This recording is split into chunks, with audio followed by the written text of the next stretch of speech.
सहारा प्रणाम। मैं हूं प्रीति पांडे। बड़ी बहस के कार्यक्रम में आप सबका स्वागत है।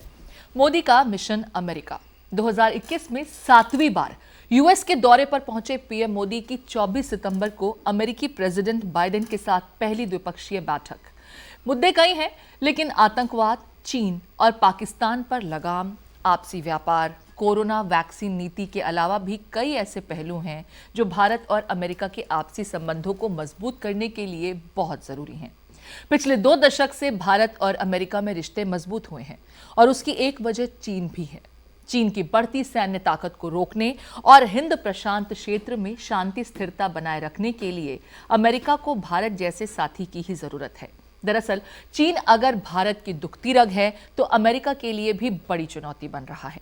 दक्षिण चीन सागर में ड्रैगन की आक्रामकता से भारत के साथ ऑस्ट्रेलिया और जापान भी प्रभावित हो रहे हैं। शायद इसीलिए बाइडेन की चीन नीति की भारत सराहना कर रहा है।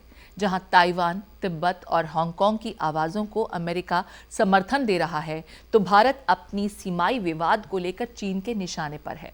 भारत के उत्तर पूर्व से उत्तर पश्चिम छोर तक बढ़ते चीन पाकिस्तान के सामरिक गठजोड़ के खिलाफ क्वाड यकीनन भारत को मजबूती देता है। क्वाड के अलावा अमेरिका ने पिछले हफ्ते ऑस्ट्रेलिया, ब्रिटेन के साथ एक नए मिलिट्री अलायंस ऑकस का गठन किया है और इसका भी इरादा इंडो पैसिफिक क्षेत्र में चीन की घेरेबंदी करना है। यही नहीं, अफगानिस्तान में अमेरिका की वापसी के बाद जिस तरह वहां रूस, चीन और पाकिस्तान का गठजोड़ खड़ा हो रहा है, उससे भारतीय क्षेत्र में हलचल बढ़ना स्वाभाविक है और इस लिहाज से क्वाड और ऑकस गठबंधनों से चीन को उलझाए रखने की रणनीति कारगर हो सकती है।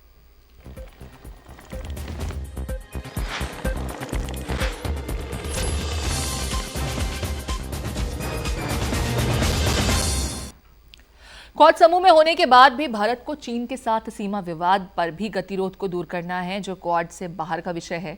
लेकिन इतना तो तय है कि क्वाड के चलते भारत के गठजोड़ से चीन की बेचैनी बढ़ी है और शुक्रवार को अमेरिकी राष्ट्रपति के साथ पीएम मोदी की वार्ता के पॉइंट्स में ये तमाम बातें शामिल हैं। मोदी के मिशन अमेरिका में चर्चा के लिए हमारे साथ कुछ मेहमान जुड़ गए हैं। बीजेपी के प्रवक्ता गुलरेज शेख साहब, कांग्रेस के नेता Sanjay Gupta ji, foreign expert doctor स्वास्थी Rao और वरिष्ठ पत्रकार डॉक्टर सुनील कौशिक। स्वागत है आप सभी लोगों का। डॉक्टर स्वास्थी, सबसे पहले मैं आपका रुख कर रही हूं क्योंकि पीएम का ये दौरा बहुत से एस्पेक्ट्स के लिहाज से बहुत जरूरी है। आपको क्या लगता है कि क्वाड की बैठक और साथ ही साथ जो बाइडेन के साथ मुलाकात, ये जो मुलाकात है और क्वाड की खास करके जो बैठक है, उसमें ऐसे कौन सी चीज़ है जिसको प्राथमिकता के साथ न सिर्फ भारत को उठाना चाहिए, बल्कि वो मुद्दा आने वाले समय में भारत के लिए बेहद ज़रूरी है? क्या कुछ उम्मीदें हैं इस विजिट से? हाँ जी, कि ये अपने आप में ऐतिहासिक यात्रा है प्रधानमंत्री की। वो अमेरिका गए हुए हैं और एक बात मैं आपको बताना चाहती हूँ कि वहाँ पे वो बैक टू बैक जो मीटिंग्स कर रहे हैं, पहले वो बायलैटरल्स कर रहे हैं और वो ये बायलैटरल्स बाइडेन के साथ उनका होने वाला है। इसके पहले वो कमला हैरिस से मिल चुके हैं और जिसके बारे में लगातार आप लोग दिखा रहे हैं टीवी पर। और बड़ी अच्छी बात है क्योंकि कमला हैरिस ने कहा सुओ मोटो कि पाकिस्तान में जो टेरर ग्रुप्स है उसका संज्ञान लिया और उसने कहा कि इस्लामाबाद को ध्यान देना चाहिए। तो एक अमेरिकी वाइस प्रेसिडेंट अगर ये कह रहा है उस मंच से, तो उसका बहुत वैल्यू है। एक बात ये। इसके अलावा मोदी ने न केवल अमेरिकन नेताओं से, बल्कि मोदी ने जापान के प्राइम मिनिस्टर से, मोदी ने ऑस्ट्रेलिया के प्राइम मिनिस्टर से भी बायलैटरल मीटिंग्स करी हैं और बहुत इंपॉर्टेंट निर्णय इसमें लिए गए हैं। अगर आप जापान के प्रधानमंत्री के साथ जो उन्होंने मीटिंग करी बायलैटरल, उसमें उन्होंने 3-4 मेन बातों पे बहुत चर्चा हुई, जिसमें ऑफ कोर्स इंडो पैसिफिक का जो free and open Indo Pacific है वो उस पर जिसमें बात होती है। दूसरा, उस पे जो मुंबई अहमदाबाद जो हाई स्पीड रेल है उसको पूरा करने के लिए, उसके अलावा जो रेजिलियंस सप्लाई चेन इनिशिएटिव अभी तैयार हुआ है 2021 में, जापान, ऑस्ट्रेलिया और इंडिया का जो इनिशिएटिव है, तो इन बातों पर चर्चा हुई। सिमिलरली अगर आप ऑस्ट्रेलिया में देखेंगे तो अब ऑस्ट्रेलिया के साथ हमें कॉम्प्रिहेंसिव इकोनॉमिक एग्रीमेंट करने की कोशिश कर रहे हैं, जिसपे यह संकेत दिया गया कि दिसंबर 2021 तक इस पे कोई ना कोई एक अनाउंसमेंट आना चाहिए। तो इस तरह से तो ये जो तमाम ना केवल यूएस की बात, बल्कि ये जो सारे हमारे क्वाड पार्टनर्स हैं, इनसे बायलैटरल लेवल पे भी जो हम डीपनिंग देख रहे हैं, जिस तरह से हमारी डीपनिंग हो रही है, ये शुभ संकेत है और इसका हमें आने वाले वक्त में बहुत फायदा मिलेगा। चलिए, आप इससे पॉजिटिव भी देख रही हैं और आपको उम्मीदें बहुत हैं कि इस दौरे के बाद भारत के लिए काफी फलदायी नतीजे मिलेंगे जो कि सकारात्मक होंगे। गुलरेज शेख साहब बीजेपी से हमारे साथ हैं।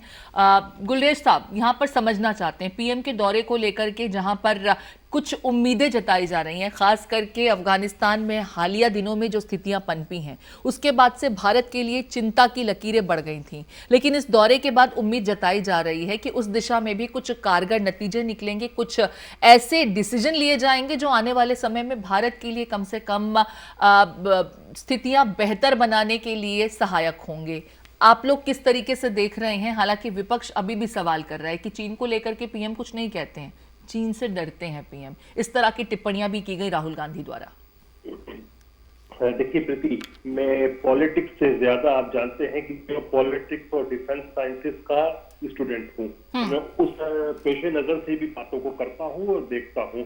और यदि उस दृष्टिकोण से देखें, आप डिफेंस के दृष्टिकोण से देखें, तो कल से ही वह चालू हो गया और बड़ा पावर पैक्ड मीटिंग्स हुई। मैं क्यों कह रहा हूँ ये बात कि जो 2 सीईओ से बैठक होती है प्रधानमंत्री जी की, एक होती है जनरल एटॉमिक्स के सीईओ से, और जनरल एटॉमिक्स वो कंपनी है जो पिछले 1 दशक में काफी ज्यादा बड़े मेजर रोल में आई है। ये ड्रोन मैन्युफैक्चरिंग वाली कंपनी है और ये ड्रोन को जितना हो सकता है उसको मिनिएचर साइज तक ले जाती है। कितना ले जाती है आपको बताऊं कि 8 इंच तक का ड्रोन बनाते हैं, और 8 इंच का जो ड्रोन मतलब एक पिस्टल बराबर जो ड्रोन होता है वो उतना ही काम करता है जितना 10 फुट का करता है। तो यदि हमको उधर से टेक्नोलॉजी मिलती है या इंडिया में उसका प्रोटेक्शन होता है तो इंडिया के डिफेंस एक्सपेक्ट्स के लिए बहुत अच्छा है। दूसरा, पीएम की बैठक होती है क्वालकॉम के सीईओ से। क्वालकॉम क्या है? जो माइक्रोचिप्स होती है, और उस लेवल के माइक्रोचिप्स की आपका हैंड हेल्ड डिवाइस जो है उसको उसी साइज के कंप्यूटर से ज्यादा पावरफुल बनाना, और वही डिफेंस में भी यूज होती है चीजें। तो यदि माइक्रोचिप्स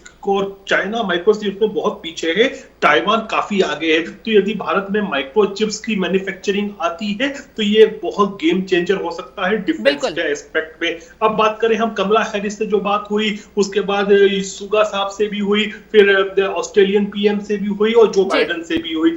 इनसे ये सब तो बहुत इंपॉर्टेंट है। और जिस प्रकार से मिस राव ने बताया कि कमला हैरिस ने सो मोटो कहा कि पाकिस्तान से आपके यहाँ टेरर एक्सपोर्ट हो सकता है, तो ये अपने आप में एक पॉजिटिव रिफ्लेक्शन है। लेकिन जो मेन चीज आएगी ना, आप मान के चले, वो जो क्वाड्रिलेटरल की मीटिंग होगी उससे होगी। और हमारे लिए चाहे वो क्वाड हो या फिर जो यूएस ऑस्ट्रेलिया यूके ने अपना अलायंस बनाया है, जो कुछ भी कॉम्प्लिकेट करता है सिचुएशन चाइनीज नेवल पावर के लिए, वो एक वेलकम मूव है। तो डेफिनेटली जब ये 3 नया एक अलायंस बनाया ऑस्ट्रेलिया, यूएस और यूके का, तो उसके बाद क्वाड में कुछ बहुत इंपॉर्टेंट घोषणाएं और निर्णय ला सकते हैं, उसका मुझे पूरा इंतजार है। जहां तक अभी आपने कहा कि राहुल गांधी जी ने कहा कि चीन का नाम नहीं लेते, तो मैं ये कहना चाहूंगा कि 1 हफ्ते पहले ऑस्ट्रेलिया, यूएस और यूके ने जब अपना नया अलायंस डिक्लेयर किया था, उसमें भी चाइना का नाम नहीं लिया था। कूटनीति इसी को ही कहते हैं कि काम पूरा किया जाता है, नाम नहीं लिया जाता।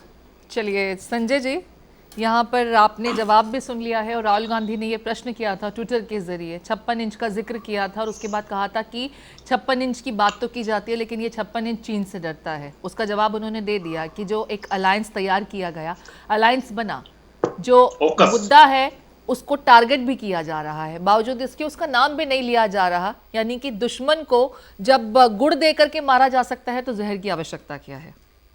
देखिए, मैंने सुना नीति को जो अभी हमारे गुलरेज शेख साहब ने बताया।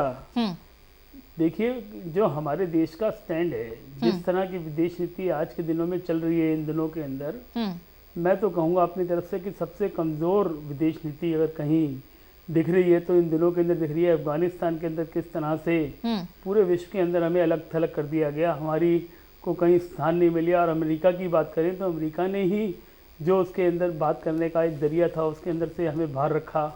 और यूएनएसए की जब मीटिंग हुई, इस मीटिंग के अंदर हम हेड कर रहे थे, वहाँ भी हमने उस पर से बैन हटाया अफगानिस्तान से। और किस तरह के आज धमकी है आतंकवाद से, किस तरह की धमकी है, किस तरह से पाकिस्तान पोषित कर रहा है अफगानिस्तान के अंदर इन सब गतिविधियों को, किस तरह से पाकिस्तान और चाइना का अलायंस बढ़ता जा रहा है।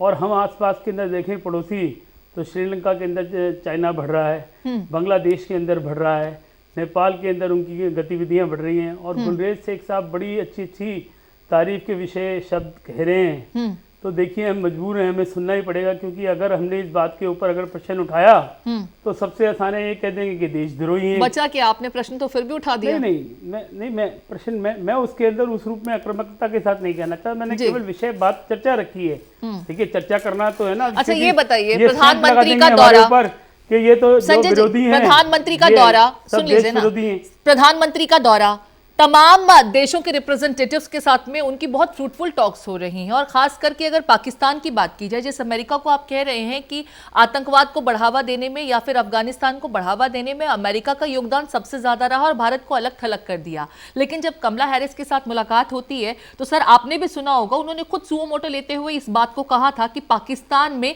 कई आतंकी संगठन सक्रिय हैं जो चिंता का विषय है और भारत के लिए वो उससे थ्रेट हो सकता है। तो जब इस तरह की चीजों का जिक्र हो रहा है तो उसको साधने के लिए किसी मैकेनिज्म पर भी तो बात हुई होगी ना। अब एक एक चीज को थोड़े साझा किया जाता है कि किस तरीके से उससे काउंटर किया जाएगा, ये तो डिप्लोमेटिक बातें होती हैं।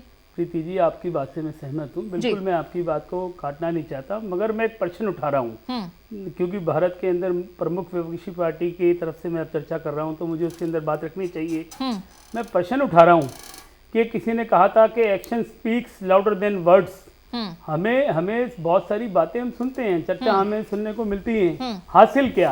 आप मुझे बताइए कि जब कभी अमेरिका का ये महसूस होगा कि मोदी साहब के प्रयास करने से, प्रयास तो ट्रंप साहब के समय भी किए थे आपको याद होगा, और उन ट्रंप के साहब के साथ जो प्रयास किए और जो इवेंट मैनेजमेंट किया और जिससे कोरोना फैला इस देश के अंदर, तो उसके अंदर आपको याद होगा कि उस सारी उसका हासिल क्या हुआ। बाइडेन साहब चुनाव जीत गए, ट्रंप साहब चुनाव हार गए, मगर मैं उन सब बातों पे आज जाना नहीं चाहता हूँ। मैं सिर्फ ये निवेदन कर रहा हूँ कि जितनी भी बातें हो जा रही हैं, जितनी भी मीटिंग्स हो रही हैं, सारी चीज़ों की हम किसी बात का विरोध करना नहीं चाहते, मगर हम चाहते हैं कि देश की जो सुरक्षा है, देश की जो नीति है, विदेश नीति, हमको हासिल क्या, ये प्रश्न उठाना हमारा एक अधिकार भी है गुलरेज जी और के पास एक कर्तव्य भी है। लेकिन पहले डॉक्टर सुनील कौशिक का रुख करूंगी। सुनील जी, जिस तरीके से संजय जी आपत्तियां जता रहे हैं कि मुलाकातें तो बहुत होती हैं, दौरे बहुत हो गए, नतीजा कुछ नहीं निकलता, इवेंट करार दे रहे हैं पीएम मोदी के इन तमाम विदेश दौरों को, जो कि अभी भी हुआ, इससे पहले भी हुआ था, ये 7वां दौरा था, इससे पहले 6 बार हो चुका है। इसका मतलब है कि सीधे तौर पर कांग्रेस पार्टी आरोप ये लगा रही है कि इससे पहले भी जितनी मर्तबा पीएम गए नतीजा कुछ नहीं निकला, सिर्फ एक इवेंट था जो कि जनता की आंखों को चौंधियाने के लिए काफी था, नतीजा हमें एक मिनट का कमेंट कर दूं अगर आप परमिशन दें।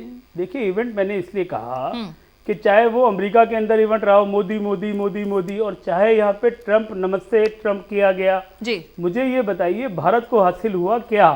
और हमारे इतना बड़ा, आपने इतने बड़े स्टेडियम के अंदर इतना पैसा खर्च करके झुग्गियों की दीवारों के ऊपर रंगीन आपने पेंटिंग्स बनाई हैं, इसे इवेंट ना कहें तो क्या कहें? सुनील जी नहीं, मैं कांग्रेस क्या कह रही है या बीजेपी क्या कह रही है मैं इस पर नहीं जाना चाहूँगा प्रीति, लेकिन स्पष्ट तौर से मैं अपनी व्यक्तिगत बात कहूँ जी, और शुरुआत करूँ कांग्रेस की सरकार से कि जब ओबामा साहब राष्ट्रपति थे तब हमारे देश के संबंध बड़ा प्रगाढ़ की स्थिति में थे।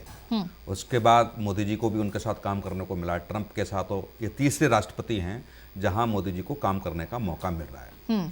क्या 7 साल की समीक्षा नहीं होनी चाहिए? क्या अफगानिस्तान में भारत को फंसे होने के कारण भी अमेरिका को इतना विश्वास हमारा देश नहीं दिला पाया कूटनीतिक तरीके से कि इस समय ऐसी परिस्थितियां नहीं है कि वहां से सेना वापस जाए, क्योंकि चाइना ने जिस तरीके से बॉर्डर पे प्रेशर बनाए रखा था और जहां हम लोग फंसे हुए थे, भारत उस स्थिति में नहीं था जहां अफगानिस्तान में कोई बड़ी कार्रवाई कर सके।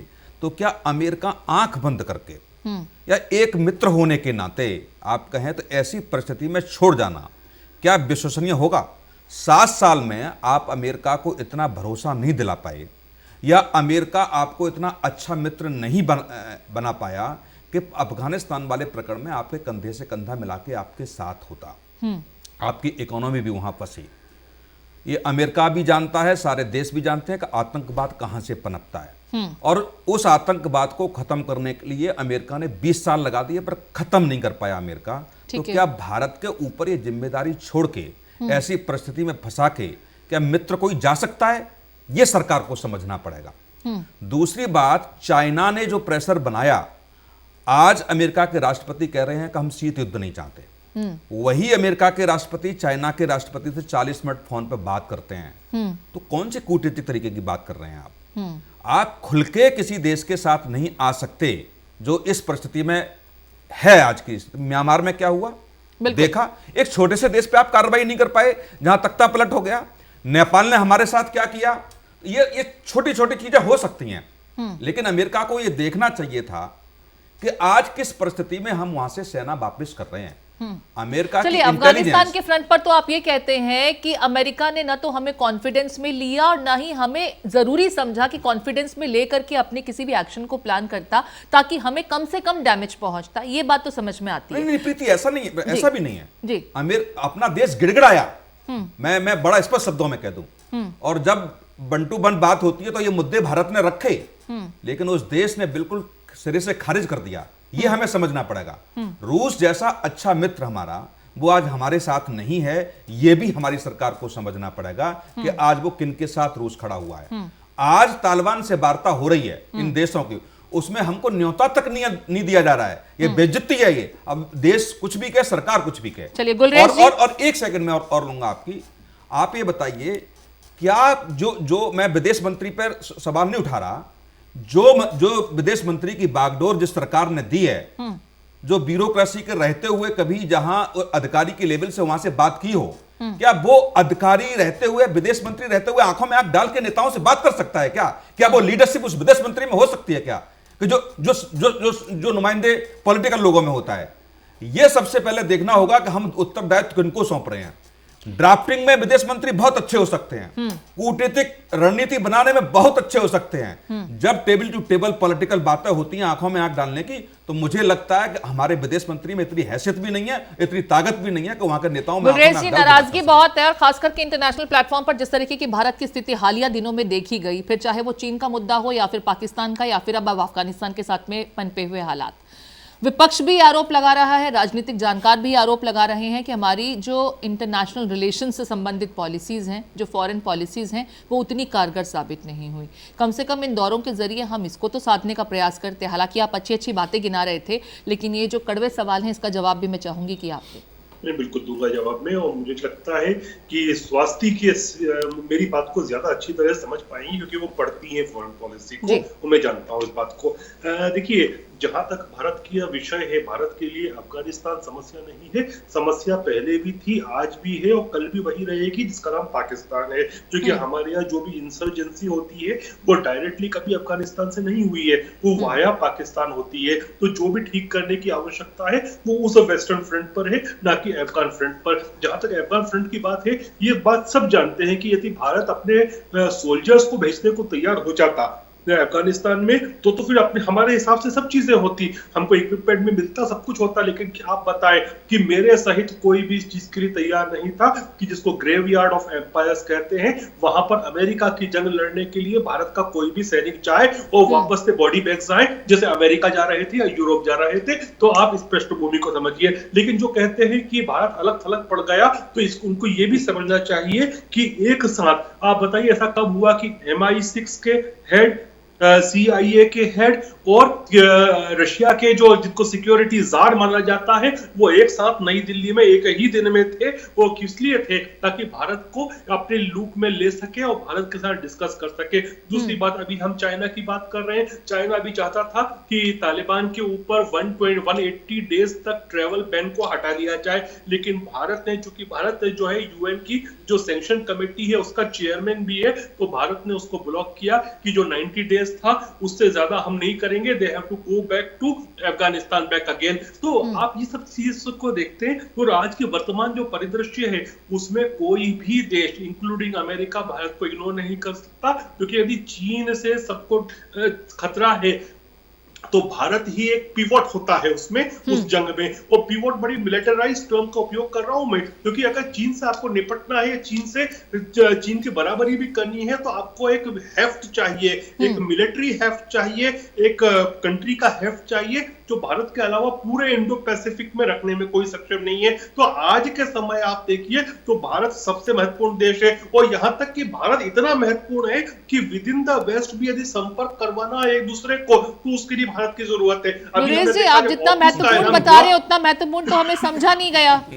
अफगानिस्तान को लेकर के जब वो तमाम देश जो हमारे आज की डेट में विपक्षी पार्टी में जाकर के खेमे में शामिल हो गए हैं, उन तमाम देशों की भी बातचीत होती है। रूस जो हमारा बहुत अच्छा दोस्त था, वो भी हमें उस बैठक में बुलाना जरूरी नहीं समझता, जैसा कि सुनील कौशिक साहब ने भी सीधे तौर पर कहा कि ये तो हमारा अपमान किया गया था इस मुद्दे पर। आज आप देखिए, अभी एससीओ में आपने देखा कि जब एससीओ की बैठक थी तो उसमें भारत और रूस एक साथ अलाइंड थे अफगानिस्तान के मुद्दे पर, और चीन पाकिस्तान एक साथ थे। लेकिन फाइनली यही हुआ कि जो हमारा हेफ था, क्योंकि उसके साथ जितने भी स्थान आते हैं जो सेंट्रल एशिया के, वो रशिया के पॉकेट में रहते हैं, तो भारत और रशिया एक वाणी बोल रहे थे, वो वहां पे वही चली जो भारत चाह रहा था। तो रशिया का जहां तक विषय है, रशिया आज भी भारत के साथ है। और देखिए, कोई भी देश कभी भी 100% आपके साथ नहीं होगा, और हम ऐसे देश हैं भी नहीं कि हम कोई जापान की तरह का देश हो या फिलीपींस की तरह का देश हो कि जहां हमको यूनाइटेड स्टेट्स की बहुत ज्यादा आवश्यकता है। हमको यूएस की आवश्यकता होती है केवल डिप्लोमेटिक उसमें,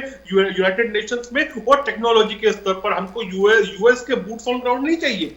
गुलरेज साहब, रशिया ने और पाकिस्तान ने जो सेनाओं के बीच युद्ध का अभ्यास हुआ, वो किसकी सरकार के रहते हुआ? कांग्रेस की सरकार थी क्या?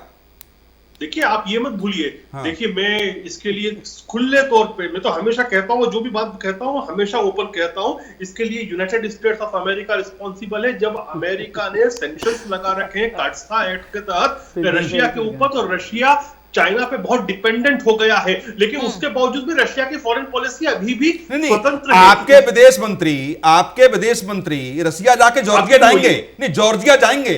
नहीं, जॉर्जिया जाना बहुत आवश्यक है। और आपके विदेश मंत्री लौट के ये कहेंगे कि रशिया के विदेश मंत्री इंडिया आए थे तो पाकिस्तान बाय गए थे, तो हम भी जॉर्जिया होके जाएंगे। तो ये चैलेंज हो गया ना, आपने उनको संतुष्ट नहीं कर पाया। आपके विदेश मंत्री रूस जाते हैं और बंटू, सुन लीजिए ना, सुन लीजिए, फिर मैं आपको सुनूंगा आपको। बंटू बन जब मीटिंग होती है और उस मुद्दे में आप एक दूसरे को संतुष्ट नहीं कर पाते हैं और आप एक धमकी भरे लहजे में जॉर्जिया होकर वापस आते हैं, तो ये सब समझते हैं ना आखिर में कि वहां जॉर्जिया जाने की भारत को क्यों आवश्यकता पड़ी। तो ये एक जो कूटनीतिक तरीके से प्रेशर बनाने का जो प्रयास होता है, वो बिल्कुल निश्चय चलता है।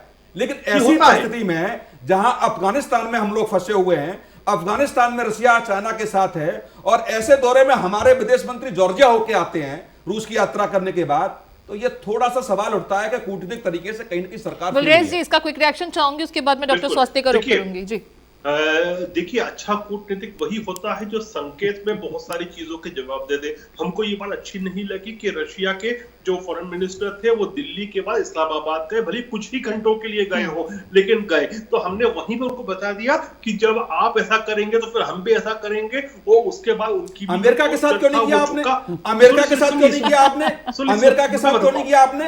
अमेरिका का हर विदेश मंत्री, रक्षा मंत्री यहाँ जाने के बाद पाकिस्तान गया है, इतना गया कि नहीं गया है? चलिए, उसका जवाब वो नहीं देंगे, उसका जवाब गुलरेज शेख साहब नहीं देंगे, उनके लिमिटेशंस हैं। डॉक्टर स्वास्थ्य का मैं रुख कर रही हूं, उसका जवाब डॉक्टर स्वास्थ्य से मैं लेना चाहूंगी। सुनील जी, ये चर्चा बहस आगे बढ़ जाएगी, इसका जवाब नहीं मिलेगा, इतना मुझे समझ आता है। डॉक्टर स्वास्थी, यहाँ पर जो सवाल सुनील जी ने उठाया, खास करके हमारे विदेश मंत्री के इस दौरे को लेकर के, और अमेरिका या फिर रशिया के रिप्रेजेंटेटिव्स जब भारत आते हैं उसके बाद क्यों मैंडेटरीली वो पाकिस्तान चले जाते हैं और फिर वहां पर उनकी बोली और सुर अलग निकलते हैं। भारत को इसको लेकर के भी तो एक कड़ा स्टैंड दिखाना चाहिए ना। अगर हमारी इतनी अच्छी दोस्ती और हम इतने काबिल हैं अपने फॉरेन रिलेशंस को लेकर के, अपनी फॉरेन पॉलिसी को लेकर के, तो आखिर हमारा वो अड़ियल रुख दिखाई क्यों नहीं देता? जी, मैं कुछ तथ्यों की बात करूंगी प्रीति जी, और इमोशनल हुए बगैर थोड़ा रैशनल तरीके से हम कुछ तथ्यों को देखेंगे तो हमें एक तस्वीर निकलती सामने आएगी। देखिए, पहली बात ये कि एक बड़ा सिंपल सा लेसन बताया जाता है कि इंटरनेशनल पॉलिटिक्स में आपका कोई फ्रेंड नहीं होता, देश फ्रेंडशिप नहीं कर रहे होते, देश अपने नेशनल हितों की रक्षा कर रहे होते हैं। बिल्कुल। और ये बड़ा देखिए, ये बड़ा मतलब कड़ा सा लगता है सुनने में, मतलब, लेकिन ये सच है। और सारे देश जो है वो अपने अपने नेशनल इंटरेस्ट की चिंता कर रहे होते हैं, पहली बात। एक बात मैं आपको बताना चाहूंगी कि जो ये कहा जाता है कि हिंदुस्तान और अमेरिका का जो रिलेशनशिप है, देखिए 2016 से पर्टिकुलरली हमारा जो रिलेशनशिप अमेरिका के साथ है वो बहुत डीपन हुआ है, और 4 की एग्रीमेंट्स हमने साइन किए हैं अमेरिका के साथ। जो लॉजिस्टिक्स एग्रीमेंट है ये इसलिए इंपॉर्टेंट है क्योंकि देखिए, अमेरिका अगर किसी देश की आके मदद करता है तो वो तब करता है जब वो उसका अलाय हो, या फिर मोस्ट नॉन नेटो अलाय हो, या तो किसी अलायंस में हो या फिर नेटो के अलायंस में हो, ठीक है, और हिंदुस्तान इसमें से किसी में भी नहीं है।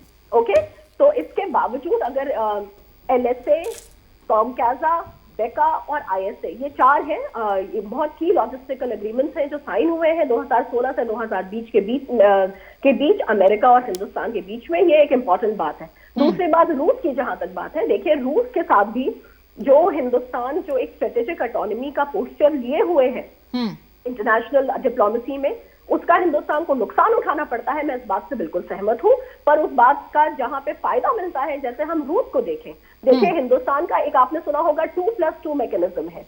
2+2 एक बहुत टॉप लेवल का मैकेनिज्म है। ये हिंदुस्तान का मैकेनिज्म दुनिया में केवल 4 देशों के साथ है, अमेरिका, ऑस्ट्रेलिया, जापान और रूस। और ये जो है ये 2021 में हुआ है, ये पहली बात। दूसरी बात, जो रूस का ही जो फार ईस्ट है वहां पे इंडिया का आप देखें कि कोऑपरेशन कितना डीपन हुआ है। और तीसरी बात, रूस, जापान और भारत का ट्राइलैटरल जो प्लेटफॉर्म है वो शुरू हुआ है 2021 में। तो ये सारी बातें हमें, चलिए, तो ये अचीवमेंट आप बता रहे हैं भारत सरकार की। हालांकि मेरे पास समय कम है, लेकिन मैं चाहूंगी क्विक रिएक्शन संजय जी से मिले सकूं। संजय जी, जिस अचीवमेंट का जिक्र कर रही है डॉक्टर स्वास्थी, कांग्रेस पार्टी उससे इत्तेफाक रखती है? मैं जिक्र करना चाहता हूँ, याद करें जवाहरलाल नेहरू जी का समय किस तरह का इंटरनेशनली भारत को, आज आप याद करें कितना उसमें फायदा हुआ था। इंदिरा गांधी का समय याद करें, मनमोहन सिंह जी का समय याद करें, राजीव गांधी का समय याद करें। ये बात कर रहे हैं 2016 से लेकर के फोर्ड जैसी कंपनियां और सैकड़ों कंपनियां भारत छोड़ के जा रही हैं, किस तरह की हम चर्चा कर रहे हैं। और देखिए केवल अपने मुंह में मिट्ठू बन रहे हैं, सावन के अंधे को सब हरा ही हरा नजर आता है। और जितने ये अंधभक्त हैं, इनको लगातार सब चीजें जब से आंखें इनकी गई हैं, विरोधी पार्टी लगातार हरा ही हरा दिख रहा है। तमाम क्वालिटीज को भी गिनने को तैयार नहीं है, मानने को तैयार नहीं है। बहरहाल प्रधानमंत्री का ये 7वां दौरा किस तरीके के फ्रूटफुल रिजल्ट्स लेकर के आएगा, ये देखना अहम है। ज्यादातर जानकार मान रहे हैं कि सकारात्मक नतीजे सामने आएंगे। सेंसेक्स पर भी उसका रिजल्ट दिखने लगा है। ये बात अलग है कि विपक्षी पार्टियों को फिलहाल वो भी दिखाई नहीं देता। बड़ी बहस कार्यक्रम में आप तमाम मेहमान जुड़े, आप लोगों का बहुत बहुत शुक्रिया। गुलरेज शेख साहब और डॉक्टर स्वास्थी राव और चर्चा में शामिल होने के लिए आपका बहुत बहुत धन्यवाद। संजय जी और डॉक्टर सुनील कौशिक स्टूडियो में आने के लिए आप लोगों का बहुत बहुत शुक्रिया। इसी के साथ बड़ी बहस में आज के लिए इतना ही। देश और दुनिया की तमाम अपडेट्स के लिए चलते रहिए समय के साथ। सहारा। प्रणाम।